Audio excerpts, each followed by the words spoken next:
Hi everyone, this is Nicholas Tutora, and welcome to another episode of Tutora Time. Today is December 15th, 2020, and there's a lot going on, especially in the presidential race, obviously. Um, so I want to give a shout out to the electors, the Republicans in Arizona, who sent yesterday their own slate of Trump electors to the Electoral College. Arizona did it, Nevada, Pennsylvania, Michigan, Wisconsin, Georgia. So that's fantastic. That is going to now present two slates of electors from these contested states, and Mike Pence will have to deal with that uh, in the Congress when the Electoral College meets on January 6th. Seems my understanding is that if someone objects to one of the slates or the authenticity of the election and one other person seconds it, it has to go to discussion in both the Senate and the House. If no determination is reached, it goes to a vote based on state, so 50 votes, one vote per state on who's president of the United States. And those votes are, my understanding, they are bound by who, what party holds the state legislature. So the Republicans hold the majority of state legislatures, so on a straight up 50 vote count, Trump will emerge as the president of the United States. I definitely believe that this is going to happen. Trump also, you can see from his tweets and what he's putting out today, that he is teeing up to go after people based on his 2018 executive order on foreign election interference. In 2018 or 2016, when they made up the whole Russian collusion nonsense story that wasted $50 million in 3 years of the public's time on something that they know was a lie, well, Trump used that opportunity to sign an executive order punishing those involved with foreign election interference. And at the time, he basically caught them in their own trap. They revealed their hand. Showing when somebody's coming after you on something all the time, it's usually because they're doing it. So they were going after him with the fake foreign interference story, Russian collusion. So he knew that that's what they were up to. And he set up this executive order saying that anybody who takes part in this foreign election interference, whether it's disseminating the information through the media, people certifying elections, all the various tentacles of this, all of that is going to be subject, is criminal behavior. Even today, he tweeted about not tampering with the Dominion machines because they're going to be subject to investigation. I believe there's going to be a full audit here in Arizona. An audit in one of the states, I believe Michigan, showed a 68% error rate in the Dominion machines. I mean, how could anybody, whether you're a Democrat or Republican, how could anybody possibly want such a system in place for our voting? It's appalling.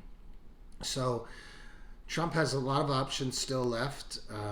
There's no way Joe Biden won this election, not just based on who he is personally, no personality, and didn't campaign, but I cannot believe that the majority of Americans voted for things like defunding the police, globalist takeover of our trade and our economic policy and our energy policy. These DAs, these progressive DAs that refuse to prosecute crimes, instead they prosecute citizens and let criminals out of prison.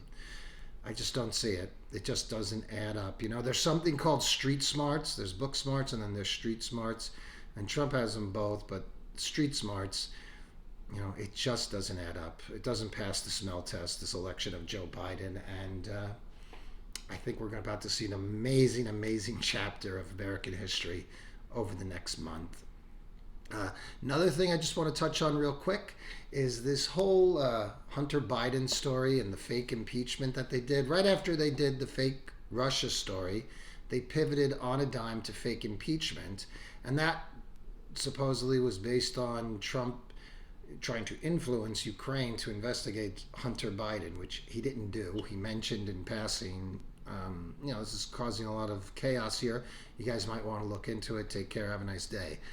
Even the Ukrainian president said he didn't feel any pressure or anything like that. Uh, I ran for Congress in Arizona Congressional District 9. Greg Stanton currently has that seat. He retained the seat. And he voted for the impeachment. He was one of the 23 on the Judiciary Committee that voted the articles of impeachment to the House floor. Uh, and he said, just overwhelming evidence of a crime by Donald Trump and all this kind of nonsense. Well, the thing we find out now is that Hunter Biden is under investigation for his financial and tax information dealing with Ukraine and China. So it's being investigated by the Department of Justice, the IRS. They're certainly not, some right-wing shill machine. And the very thing that they impeached Donald Trump for is the very thing that Hunter Biden is under investigation for now. I don't hear any apologies from Greg Stanton. I don't hear any apologies from the Democrats. They have no problem protecting criminals and then impeaching people or impeaching presidents or going after citizens who try to stand up for the truth. Protect the criminals, prosecute those who fight the criminals. They fight the good guys, basically. They're perverting the law right in front of us. They've continued to pervert the law consistently. I'm very happy to see there's going to be a strong wave of new Republican congressmen and women in the House come January to push back on the Squad and all their socialist and communist nonsense, their Green New Deal, global warming, climate change, the biggest hoax perpetrated on people. One of the biggest, this election fraud is. But everything the Democrats do is about like death and destruction. It's like COVID, it's like fear of death and racism. Those are their two platforms that they run on. And it's nonsense. I've been listening to global warming nonsense since the early 1990s. It's 30 years later. There's no discernible difference in our climate. I mean, the arrogance of people to think that they're going to affect the climate, and who knows with accuracy what global mean temperature was 150 years ago. People didn't even have electricity back then, and they're trying to figure out, these climate change forecasts based on this kind of data from 150 years ago. The whole thing is a scam. It's just meant at our industrial base, about destroying the industrial base and the economic base of the United States by closing down our industry, allowing China to continue to pollute and produce just the way they want while they shut down the United States of America. And along with that, I just saw something today that one of the big solar plants, they put $500 million into it here in Arizona, and it's got no production. There's no production from it. It's a total boondoggle. This whole thing with investing in renewable energy is such a crock because the free market dictates it. And if there was money and profit to be made, and if the technology was there for these alternative energies, capitalists would be doing it. They'd be making money, but they're not. There's nothing to replace the power of oil, and it's not going to be there anytime soon. So, speeches that AOC or these people give, and you can't just say we're going to throw money at something as the government, and then we're going to expect the technology to exist. Also, it's going to pop into existence. The technology for alternative energy is not there, nor does it need to be. With fracking, oil, natural gas, we are energy independent for the first time in our history, and we're going to stay that way. So back to the election, I believe that all of this is tied together because I don't believe any of these leftist policies are going to get anywhere because I believe Donald Trump is still going to prevail in this election. So, like I said, buckle up. We're in for some American history that's going to change the world over the next 30 days.